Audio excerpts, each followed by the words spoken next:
Haitian people are very courageous. They are hardworking people. And they really, right now, the new generation, I would say they really love God.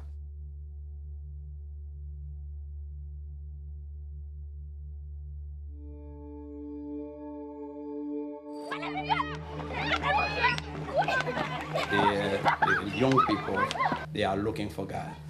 And for them, there is hope for Haiti.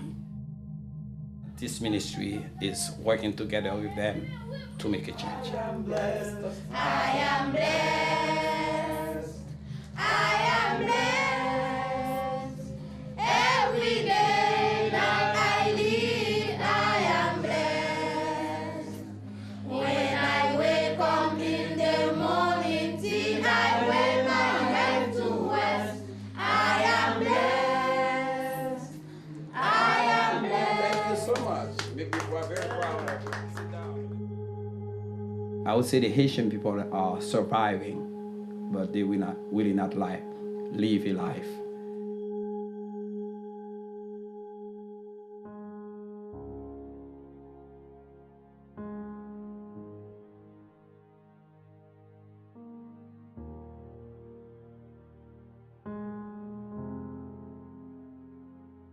I would say the biggest obstacles standing in the way of the Haitian people is poverty, deep poverty.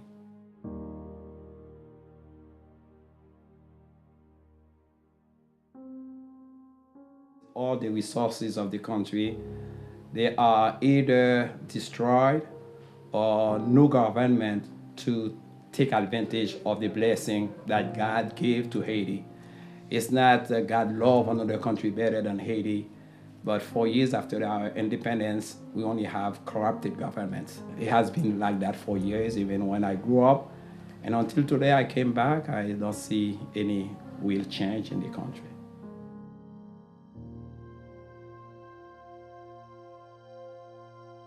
The people of Lahai-Roi Church have a saying, "Usei bon Dieu vivant qui wimna," which means, "You are the living God who sees me." These words are more than a motto. They're an anthem, a declaration of hope, where poverty claims that you are invisible, no one hears you, you are nothing. The church proclaims to the Haitian people that you are seen, you are heard, you are known, and you are loved. You are the living God who sees me.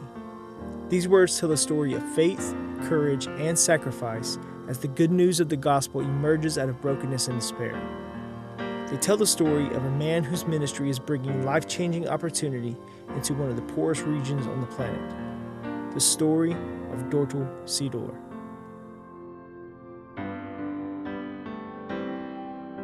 Basically, I was born in a very poor family, and I am the seventh child. And at the age of 5, my father abandoned my mother, but she was really a very faithful servant of God. She managed to help me to get my first bachelor degree in Haiti, and I worked for a college in Port-au-Prince for 3 years before I moved to U.S. in 1982, looking for a better life. Pastor Sidor, his wife Lillian, and their 2 small children arrived in the U.S. with nothing except a suitcase of clothes and a small amount of cash. They spent the next 18 years in New Jersey, where Sidor taught himself English and attended seminary. He ran a Christian radio station which was dedicated to broadcasting to a large Haitian population in the Northeast and eventually the entire East Coast. Sidor and his family found their way to Georgia, where he earned a bachelor's degree and started a commercial cleaning business. They settled into a typical American lifestyle, but their hearts were still in Haiti. Oh, it was in 1991. My mother and my brother went to Piat for evangelism. And while they were there, and they saw the need of the people, and they called me and asked me if I can help them feeding the people, because they were really hungry people living in the community. And since 1991, I started sending help. In addition to sending money for food, Pastor Sidor and Lillian also helped buy a piece of land to construct a small church in the rural town of Piat. This church would become the foundation of the Lahai-Roi ministry. While pastoring the church in Piat, Sador's brother Theogene met a man who was leading a small group of believers in the remote village of Duclos. This village, a 2-hour hike from Piat, is only accessible by foot. Theogene helped the group build the first church building in the history of Duclos, and he began overseeing that church in addition to the congregation in Piat. Sador continued to support both churches from the U.S., but in 2010, his life would change completely. His brother Theogene died suddenly of a heart attack. Sunday after the funeral, and I was ministered to the people, and when I looked at the faces, I could see that I have in front of me a bunch of desperate people. And I was thinking about that before I left to go back to Georgia.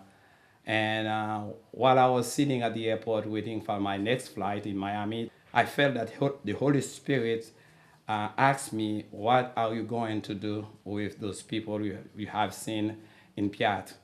And when I get back home, I sat down with my wife and told my wife how I felt and how I felt that the Holy Spirit talked to my heart about Haiti.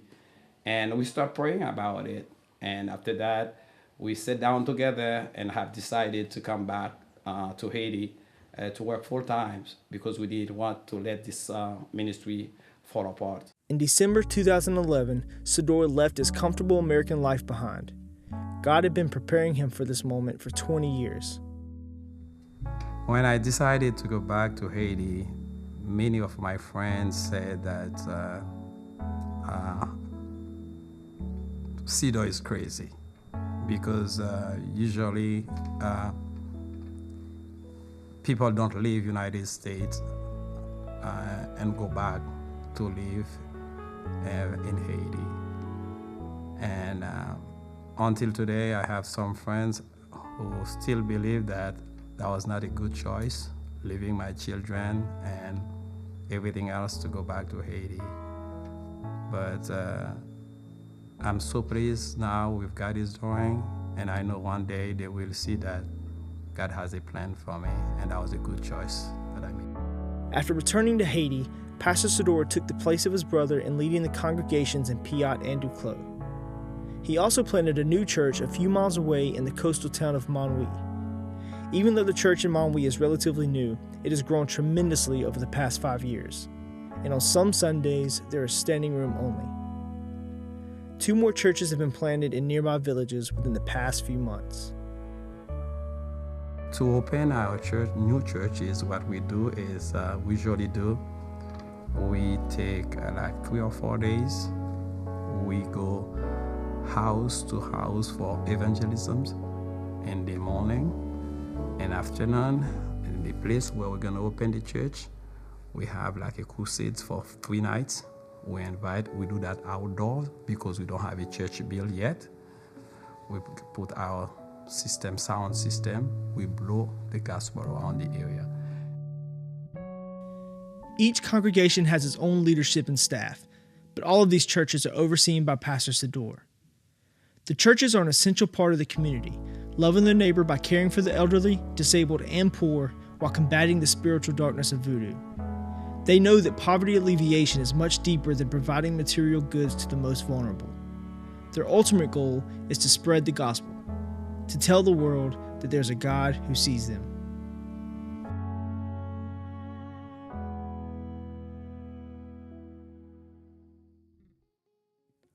Pastor Sador and Lillian also started the first school in Piat. I saw all the children on the dirt floor. That's really the moment that I feel that God wanted me to do something. I didn't know what yet, but when I saw them sitting on the floor and learning that many of them didn't go to school because it's really too far away for them, and that really touched my heart. But I didn't know exactly what I was going to do.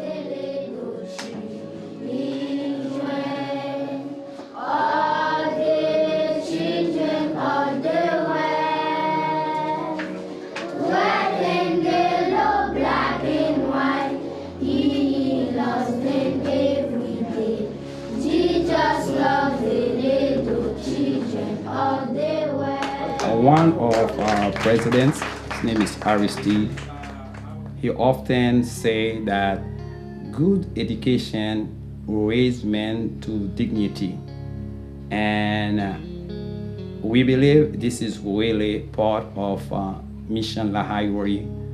That's the reason why we spend and do everything we can to prepare our children and our youth, just not for one day, but for life.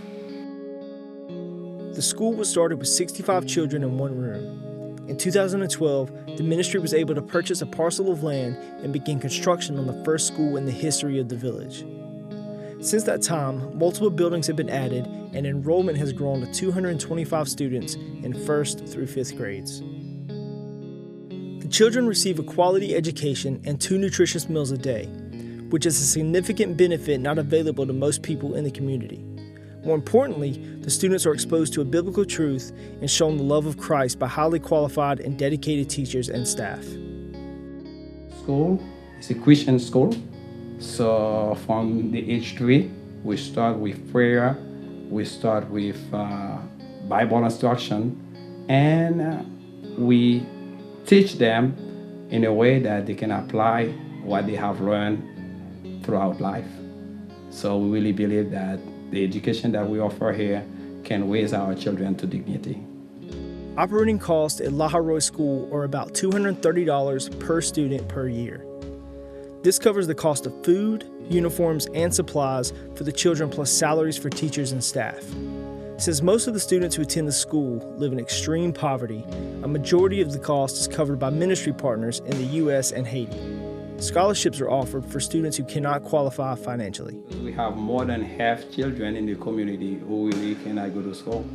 And because of the resources that we don't have, and we don't have enough space, classrooms, and we open registration early in June for only 2-3 weeks. And after that, we just have to say we don't have any more room for them. So that's the reason why we have slow growth, because we grow as we can, but financially. But it's really we really in need of help in order to satisfy not only just a small group, but a good part of the community, because a good part of the children, they're still out there not able to go to school. Many times, students are forced to stop attending school simply due to the geography and increased costs of travel. A long-term goal of the Lahai-Roi Foundation is to expand the size of the school one grade at a time until students can complete all levels of the preparatory education without having to travel outside of the area. Lahai-Roi School has recently expanded to include adult English classes on Saturday mornings. To meet the growing demand for more teachers, the ministry has also started teacher training classes, which will provide a path for young adults in the community to start a career in teaching. Without this program, many of these individuals would never be able to pursue their dream of higher education. We try to create many aspects, many different projects, just to help them, to prepare them, and to give them to show them the way how to make a living for themselves without always waiting for someone to come and help. One of the principles of the Lahai-Roi Foundation is to help the members of the community in the most holistic way possible. In addition to serving the children of the community, the school itself plays a role in the long-term sustainable investment plan of the ministry, employing a group of people who may otherwise have a difficult time earning a living wage. The vision of Lahai-Roi extends far beyond short-term relief. It is dedicated to community development projects which enhance the lives of citizens in the area, providing them with resources and support to ensure long-term sustainability. One example is a program started by Pastor Sador called Fish Your Own Fish.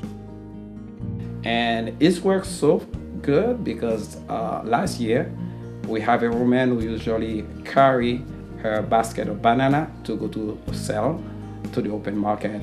With the money that we gave her, And at the end of the year, she said to me, Pastor Sidor, you don't know what you did for me.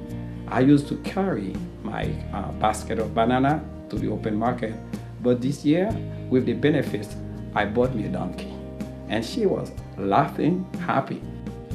Since obtaining a business loan is nearly impossible for most members of the community, Lahai-Roi has created a microcredit program which lends money to people in order to help them start their own business.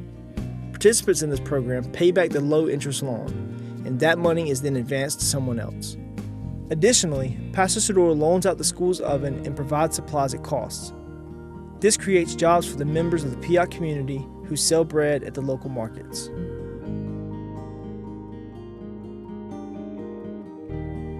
The Lahai-Roi Foundation has also completed other community improvement projects, such as constructing a water reservoir, repairing roads, and rebuilding homes destroyed by Hurricane Matthew in the fall of 2016. Local labor and materials were utilized in these efforts, which maximizes the impact of the investment into the community.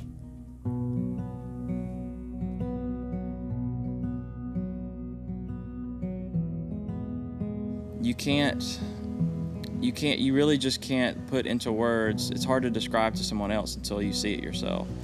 And I think the first initial response was just culture shock. It's so different. I've never seen poverty on that level.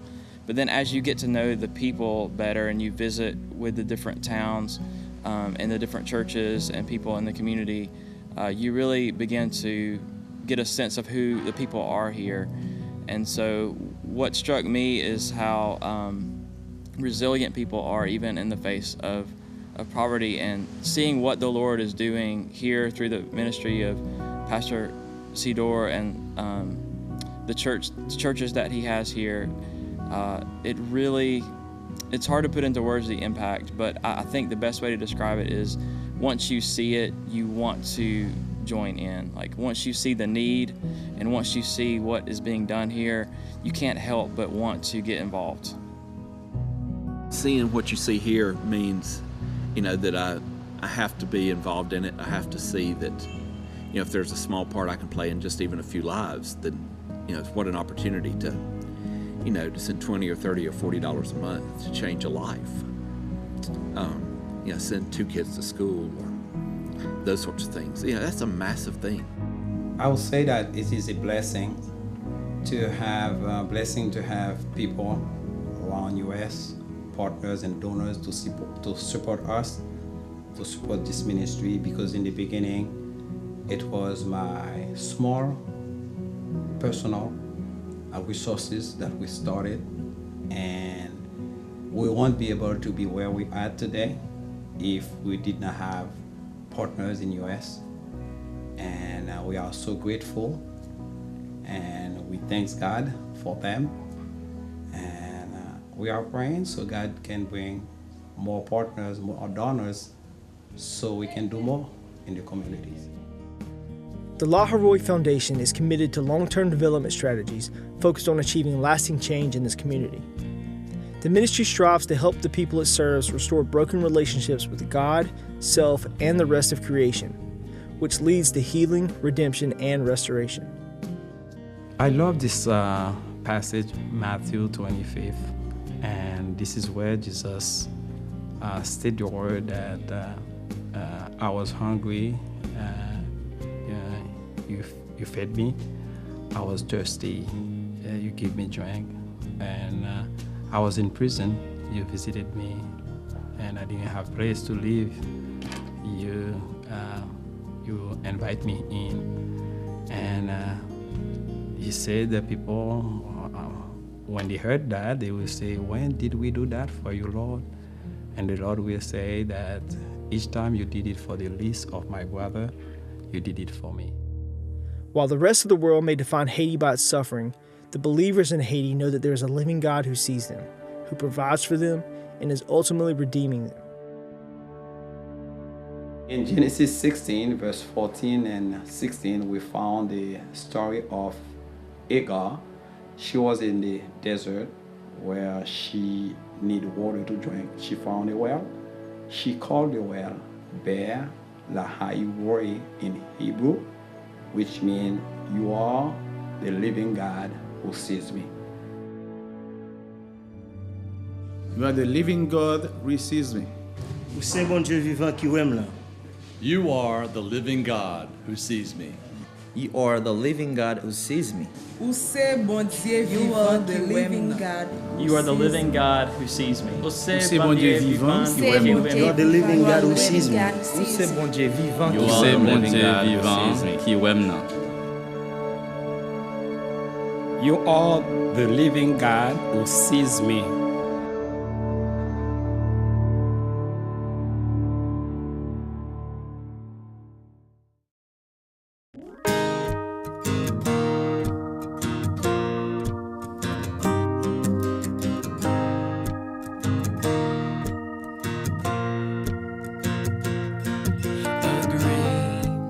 Salt into the sea is the miracle of giving love.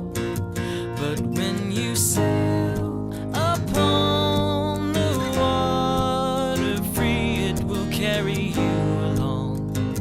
It will carry you along. It's a hand that reaches out to heal. It's a whisper in a crowded room. When they've forgotten how a simple touch can feel when they need to hear the truth. When they need to hear the truth.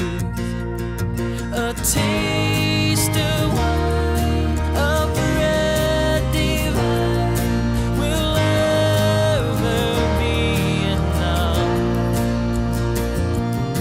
It's never our joy or pain. We bid the kingdom come with only small things, great love. With only small things, great love. It's a fish that feeds the multitude. It's a cup of water